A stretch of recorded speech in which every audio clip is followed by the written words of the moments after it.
Adventures of Pipeman on W4CY Radio.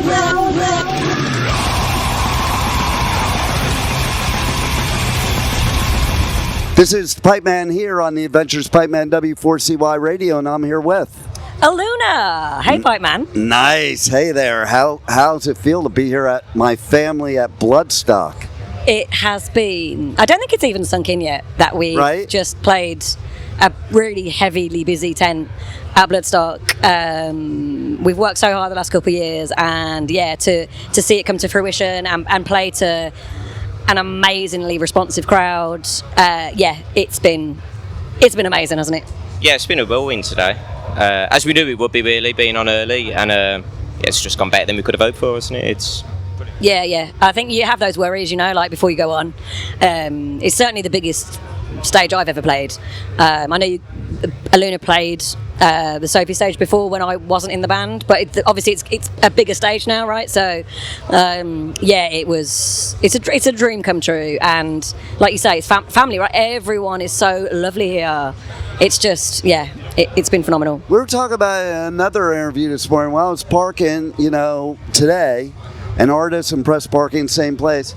The dude, as you're going in, and he's like, "Hey, how's it going, gorgeous?" Yeah. And he did with everybody. I was a bit upset about that though, because he said it to me, and I was like, "Okay." And then the next guy came in, and he said it again. And I was like, "Oh, right, okay." So everyone is it. Yeah. I'm obviously not that special, but again. That's kind of, I think that's a Midlands thing, and people around here are so lovely. Everyone you meet, security, apart from that one guy, all of the people that work here are just the loveliest people. That's why I love here. Yeah. I have been doing this for several years now. I've never found an asshole. That's cool. That's rare. You can't say that very often. No, not at all. Even today while I was walking in, I have my heavy backpack with all my equipment, and a golf cart just pulled over, crew dude, "Hey, do you need a ride?" Well. I was in shock, because in the States that would never happen. You could wave them down and they'll just look the other way. But I was like, wow. And then we became friends on the short golf cart ride, and it's just amazing here. I think you will. Sorry, Jake, I'm talking loads, but you'll find that in this particular part of the Midlands that it's kind of that weird gap between the Midlands and the North, where everyone will do anything for you. If you went into a random village, Walton or somewhere, and stopped in a pub and asked them for something, they would do it. They're just solid gold people, and I'm usually really good at finding assholes because they just present themselves to me. But I don't know what it is, but I'm a bit of a magnet, aren't I?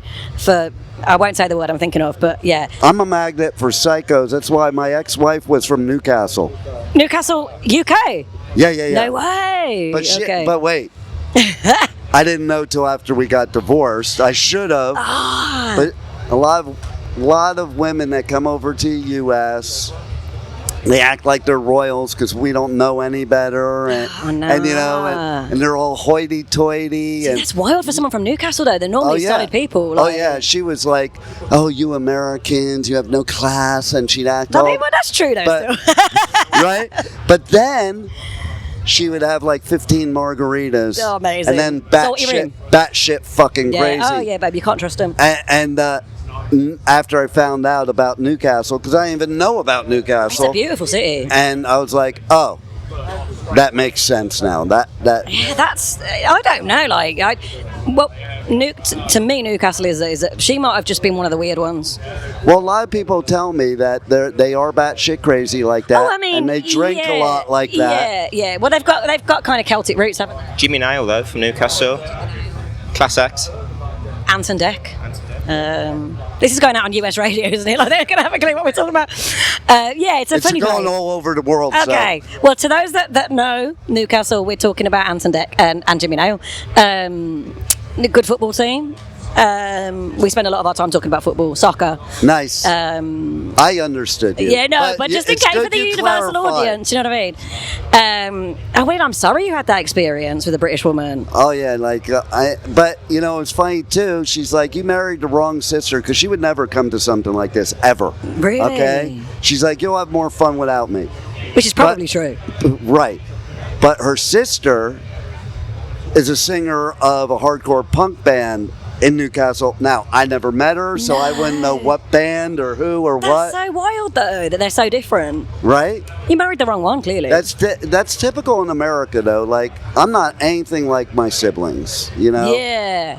I think, well, we're both only children, aren't we? But, like, I think siblings can be quite different to each other. Like, So I'm married to a batshit British woman as well, to be fair. I'm really not. I'm married to the most patient person you could ever wish to meet. Nice. yeah, I second that. Liv is phenomenal. She basically, if it wasn't for Liv, we wouldn't get anything done, would we? Like, she manages everything, all the logistics. She's phenomenal. You We need have to say somebody that like because she'll that. whip us otherwise. Yeah, I know, right? But you do need somebody like that because you're an artist.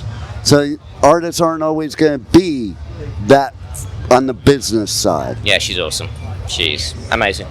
And that fucking tattoo, that is so authentic. Like, it looks like there's a real bird Isn't it wild? sitting on your arm. It was my first ever tattoo. Your first, And and so it looks obviously like now that? I've got this, like, it has to be as good as that. The artist that did it, is one of the most phenomenal artists I've ever seen. She'll do like pet portraits, and honestly, it's like you're looking at your pet. Wow. But yeah, obviously we're on audio, so it's basically a robin, but it's so real. It's like watercolor. Is it watercolor? I don't even know, but she did it in about 45 minutes, and it was like it was no effort. 45 minutes, that's it? No effort at all. She just like bang, bang, bang, bang, and I Holy just crap, I because know. it's so detailed. I Yeah, noticed yeah. it right from the beginning, Yeah. and it's like, it's so realistic And everyone looking. notices it, and I think what's great about it is, I mean, I got it from my mum, but I think everyone knows that robins, you know, are for people that you've lost and whatever, and everyone that sees it relates to it because they've lost someone or whatever. So, but yeah, she did a great job. Nice. Yeah. I love it. Yeah. How about you? Do you have any tattoos? I'm totally the other end of the spectrum, and I had absolutely, can I swear? You can say whatever you fuck you want. Absolutely fucking terrible ones. Yeah, awful. Yeah, really awful. And then Adam covered up, but that's the art in itself, and it still didn't work out too good. So yeah, let's just start talking about it. It's probably I know, right? That's a new fact for me. I didn't know Jake had any tattoos at any point. Look at that. He hit it very well. yeah, they're not great, you know. I'll But tell you don't what. know till afterwards, do you? Well, no, that's why I waited until I think I had my first one at like 38 or something. I was like, I know See, I'm just that's never gonna. the point. Yeah, I'm never gonna grow out of that. I don't have any tattoos, but the tattoos I thought about getting as a teenager, I'm like, oh, thank God I didn't Oh, do babe, it. like literally, when I was 16, the stuff I would have had, like the weird tramp stamp on you. Oh no. So I'm grateful that I didn't. One nice little Celtic armband there, or the whole thing. But I would have that because I am Irish. That means something, doesn't it? Like, that's more relatable for you. Not Yeah, but- Ibiza, I think the typical. But it was the one that everyone had when I was growing up. Well, both of us was like Chinese writing, but you don't know what it says. Right. Do you know what I mean? It could be saying like any kind of thing. There are people that have those tattoos, and it says something like I'm a dick or something like that. Quite literally. And they So don't I even wouldn't know. risk it. Yeah, I wouldn't risk it. Like, you need to know the language before you put it on your body. Absolutely, I wouldn't even dream of it. And why you would think it looks cool if you don't know what it says? Exactly. It's wild. Like, yeah, no. So, but I did think of that when I was sort of 16. I was like, oh yeah, I'm gonna have some Chinese writing on my neck. If you imagine, like, no. Well, you think about it, like throughout your life, when you're a teenager, you think that's the way you're going to be the rest of your life. But there's so many transformations. Same as being a band. Like, so many of your original fans, they want you to stay that teenage garage band that doesn't know what the fuck they're doing. And you as an artist, you want to experiment, you want to grow, you want to get better, and they want to resist that. Yeah. But why would you want to do the same stuff as you did when you first started the band? Well, that's probably a good segue into talking about the sort of evolution, because it's 20 years this year, right? And Jake's been there for the whole time. Well, I was about to say we're going to go full Aerosmith and just do ballads forevermore now. And yeah, things do change. You know, I don't think you set out for them to change. It just naturally goes with you. And I think it also happens when you start learning how to play, and you start experimenting, or you find more interest instead of that box. Yeah. You'd like to think you get better as things go on. You should get better as things go on, not always. I think the worst thing you could do is overthink things, though. Like, if you try, like, oh, I'm into this today, so therefore we're just going to go for a sharp left here. And people can see through that. It looks so... Totally. But that doesn't mean things have to always be the same either, you know? If you just... I think it's how you feel. Yeah, absolutely. Just do whatever. Just like I do these interviews, like, let the interview take a life of its own. Let the music take a life of its own. You just don't think about it. Don't say, I need to do this. Just whatever happens, especially as an artist, because you just sit there and you kind of feel it while you're trying to create the music, and you feel what feels right to you.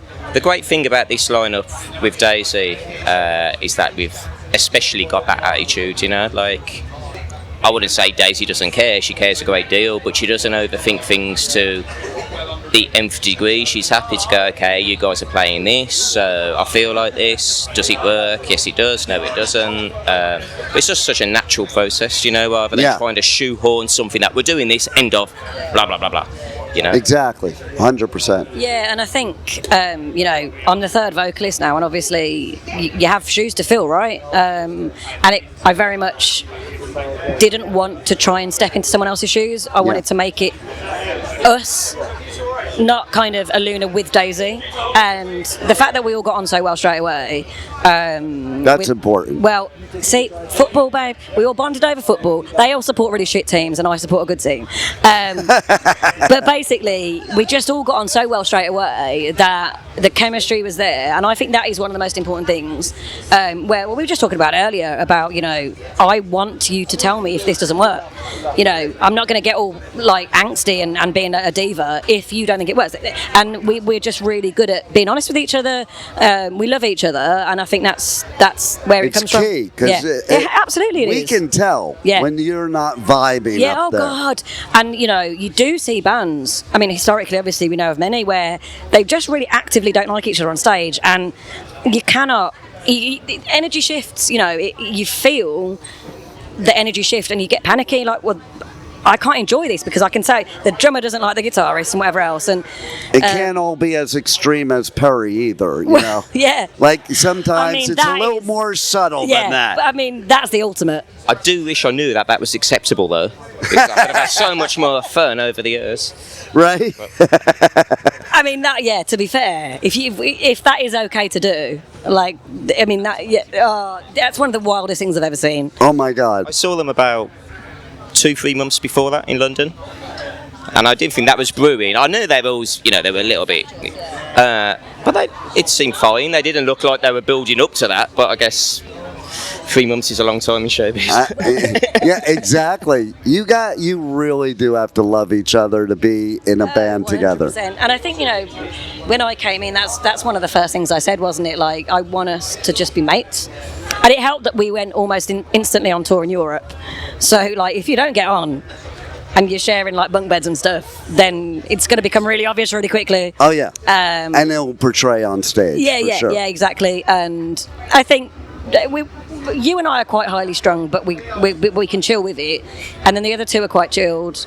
So it just works. I think even with Ozzy, like, all the time apart, that by time he started playing with Sabbath later, they could get along with each other, you know? Yeah. Like, that would have never worked years ago. No. You know, but and sometimes that's what it takes. I also think, too, like, to your point of you coming into the band, unpopular opinion, but I think that's what was smart about bringing M into Linkin Park.